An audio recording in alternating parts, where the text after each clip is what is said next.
Have you ever thought about who your enemies really are? It's a wild question, right? One that hits you out of nowhere, maybe from a friend who's a little too curious.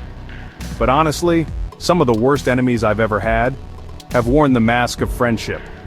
Let's be real. Sometimes the line between friend and foe is so blurry, you don't even see it until it's too late. You know that quote from Anthony Gouchard?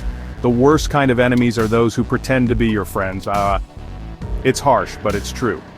I remember once a close friend straight up asked me, "Do you have an enemy?" It got me thinking about how complicated our relationships really are.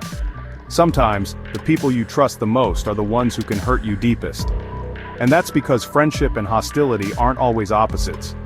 Sometimes they live in the same person. Imam Ali once said, "Your friends are three and your enemies are three. Your friends are your friend, the friend of your friend, and the enemy of your enemy. Your enemies are your enemy, the enemy of your friend, and the friend of your enemy." It's like a social Rubik's Cube. Everyone in your circle has their own intentions and motives. Some are rooting for you, some are just waiting for you to slip. Friends lift you up. They give you happiness, support, and memories that last. But enemies? They challenge you.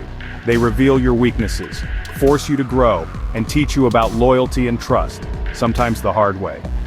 And here's the crazy part. Even a friend can turn into an enemy, and an enemy into a friend. Now let's talk about friends with advantages. Those situations can get messy, fast. What starts off as just fun can spiral into drama. Emotions get tangled, boundaries blur. Suddenly someone's catching feelings, and the friendship is at risk. Jealousy, resentment, competition, it's all real. The line between friend and foe gets even thinner. That's what I mean by enemies on the friend's cloth. People in your circle might smile in your face, but secretly want what you have. Or maybe they're just waiting for you to make a wrong move. These hidden rivalries and silent competitions, they're everywhere. You've got to stay sharp, pay attention to the vibes, and recognize who's really got your back. In the end, navigating friendships isn't about paranoia, it's about wisdom, learning from every connection.